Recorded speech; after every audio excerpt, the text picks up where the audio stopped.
اعلیٰ حضرت امام اہل سنت فرماتے ہیں، ان کی مہک نے دل کے غنچے کھلا دیے۔ یہ جشن عید میلاد النبی 1500 سال حضور پاک کے اس دنیا کے تشریف لانے کے ہو گئے ہیں، لیکن لگتا ہے کہ 1500 سال ہوئے ہوں۔ ایسے ہی لگتا ہے نا کہ بس یوں ہی آج کل کی بات ہے۔ یہ اعلیٰ حضرت کہتے ہیں نا، ان کی مہک، حضور پاک کی خوشبو، حضور پاک کے حسن و جمال، حضور پاک کے تذکرے، حضور پاک کے اخلاق اداؤں کے جو ذکر چھیڑے گئے ہیں نا، وہ لگاتار جاری ہے، وہ سلسلہ ٹوٹا نہیں۔ گھر میں آپ کو پتہ ہے، اگر آپ کو پوچھا جائے بھئی آپ کے ابا کا سال کب ہوتا ہے انتقال کے بعد، تو آپ کو یاد ہوگا کہ بھئی اس ڈیٹ کو، اس تاریخ کو ہوتا ہے۔ پھر دادا کا پتہ نہیں ہے۔ کیوں نہیں پتہ ہے؟ ان کا چرچا کا جو معاملہ تھا وہ ہم نے چھوڑ دیا ہے، ان کو یاد نہیں کیا جاتا ہے۔ جس کو یاد کر کر کے تازہ کیا جاتا ہے وہ یاد رہتا ہے، بھلایا نہیں جا سکتا۔ اور یہ دیوبندی وہابی معاذ اللہ رب العالمین حضور پاک کے ذکر پاک کو بند کرنے کی کوشش کرتے ہیں، لیکن الحمدللہ جنہیں اللہ نے توفیق نصیب عطا فرمائی ہے وہ حضور کے تذکرے کرتے ہی رہتے ہیں۔ اعلیٰ حضرت نے کہا، ذکر ان کا چھیڑیے ہر بات میں، ذکر ان کا چھیڑیے ہر بات میں، چھیڑنا شیطان کا عادت کیجیے۔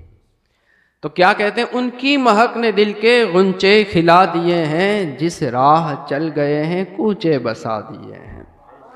جب آ گئی ہے جوش رحمت پہ ان کی آنکھیں، جلتے بجھا دیے ہیں، روتے ہنسا دیے ہیں۔ فرماتے ایک دل ہمارا کیا ہے آزار اس کا کتنا، ایک دل ہمارا کیا ہے تکلیف، آزار اس کا کتنا، تم نے تو چلتے پھرتے مردے جلا دیے ہیں۔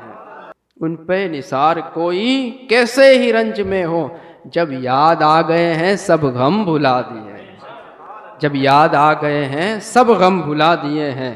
ہم سے فقیر بھی اب فیری کو اٹھتے ہوں گے، اب تو غنی کے در پر بستر جما دیے ہیں۔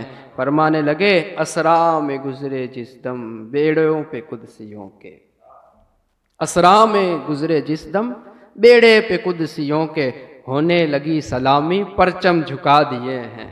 حضور پاک کی سواری ہے پاک، معراج کو جا رہی ہے، فرشتوں کی لائنیں لگی ہوئی ہیں اور فرشتے پرچم لیے ہوئے ہیں، حضور پاک کے آگے جھکے جا رہے ہیں، سلام کیے جا رہے ہیں۔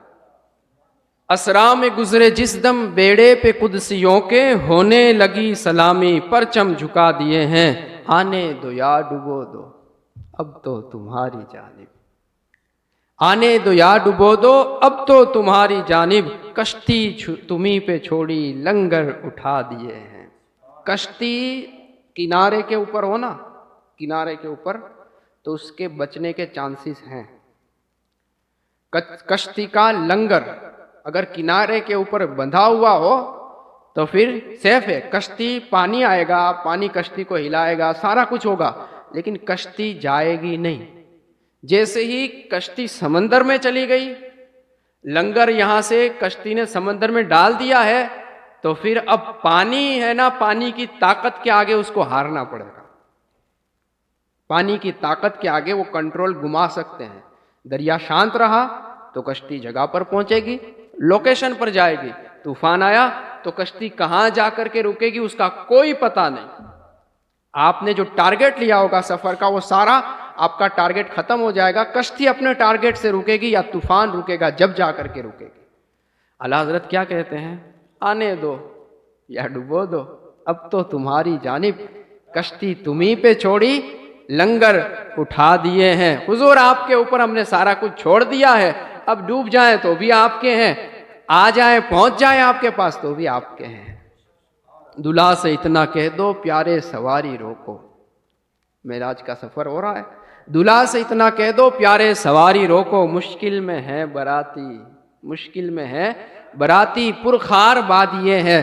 جس جنگل سے گزر ہو رہا ہے وہاں کانٹے بھی بہت ہے اور ہم لوگ مشکل میں پڑے ہیں، حضور رک جائیں تو ہم بھی ساتھ میں چلیں۔